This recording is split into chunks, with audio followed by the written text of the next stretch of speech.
Hey YouTube, this is Lydia again with my Trying to Conceive vlog, video number 5. It's 14th day in my menstrual cycle. I do want to apologize first off about not getting the video posted yesterday. I had it all recorded, all ready to go, but when I go back through to edit it out, I did realize that the timing was off. Horribly off. I think it was like 15 minutes for one video, and then another video was like another 10 minutes. So I'm like, you know what, I'm not gonna even waste my time trying to break it up. I might as well just try to rush it along today, go over what I need to go over, and hopefully it will only be a 1 part or maybe a 1 and a 2 part. So we'll see how that goes.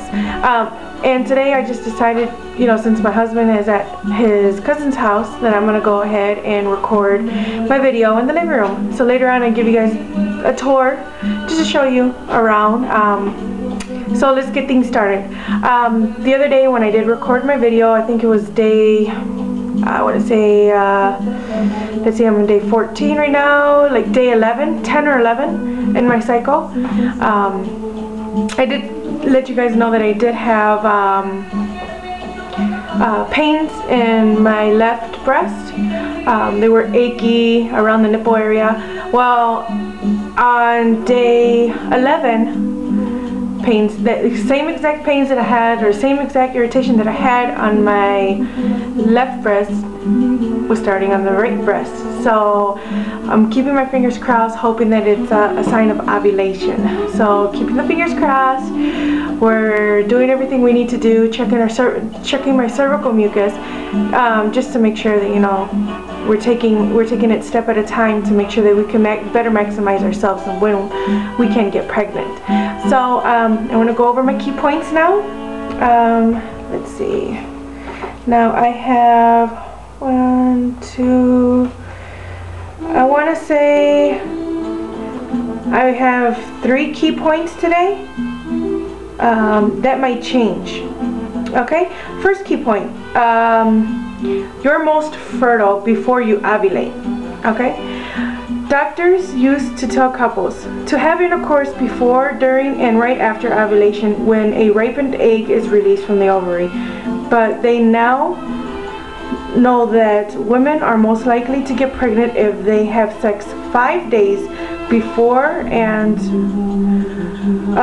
or on the day of conception, not after. That's because once an egg is released from the ovary, its reproductive sperm has only 12 hours to get that egg fertilized. 12 to 24 hours, I'm sorry. Sperm, meanwhile, can remain viable for days and sometimes weeks after intercourse. So the more sperm present prior to ovulation, the better your chances of conception. Even women with perfect 28-day cycles, however, can ovulate irregularly. For this reason, most OBGYNs recommend that couples trying to conceive have sex every other day for at least several weeks mid-cycle to maximize their chances of sperm being present when the egg is released.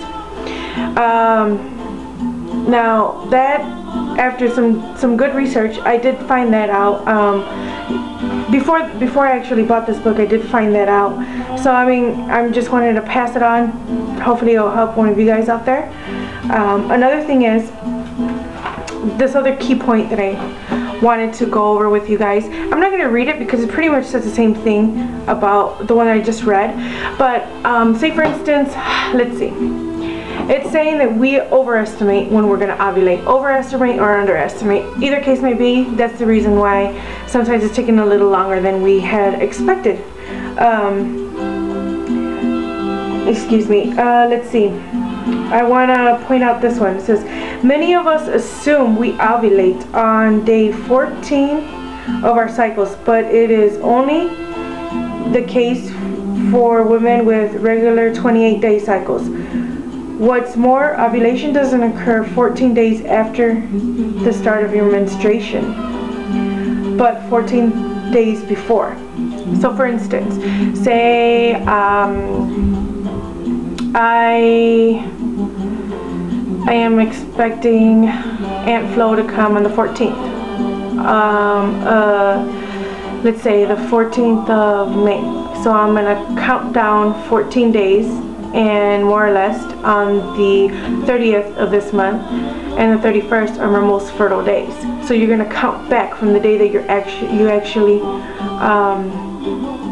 expected for your next menstruation to start. That was a good key point because I never knew that. I don't know if anybody else out there knew that.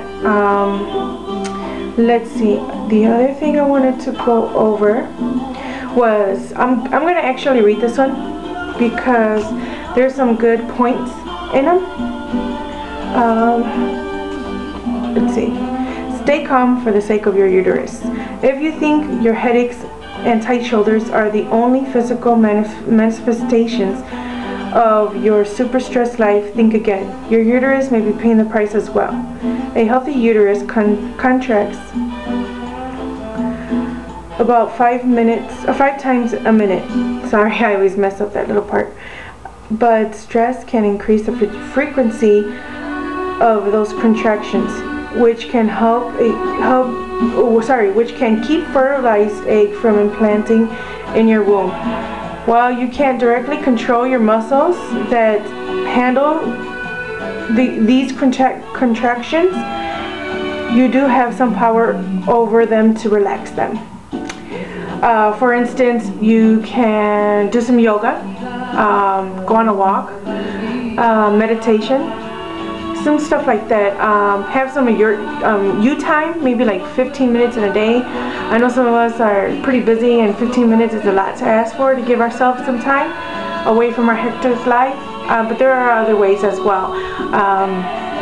You know, open a window, read a book, try to do something just so that you're relieving some of that stress that you may be having in your life, or some of the extra stuff that's going on in your life.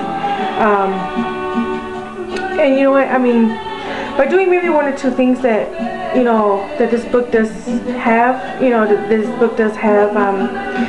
book does recommend you to do, will help you better your chance in conception just that much faster.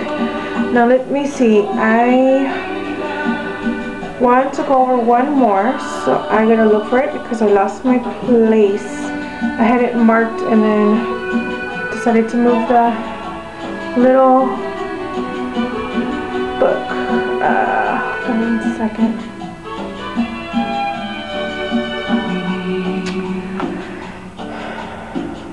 Okay, this is a great one. Let me check my time. Hold on 1 second.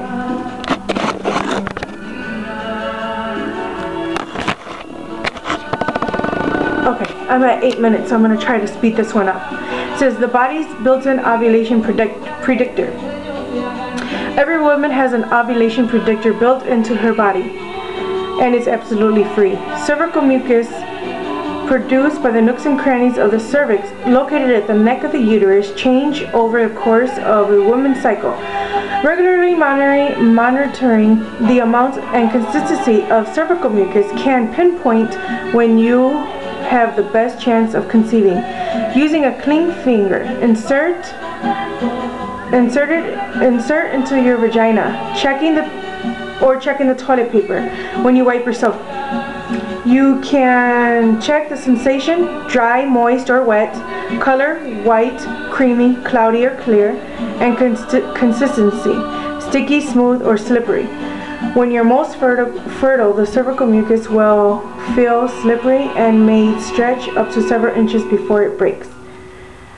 It will look thin and watery and be transparent, like raw egg white. The signals of ovulation, and if all goes well according to plan, sperm will be waiting when the egg is released. I'm going to go ahead and stop this one and start part 2. Hold on 1 second.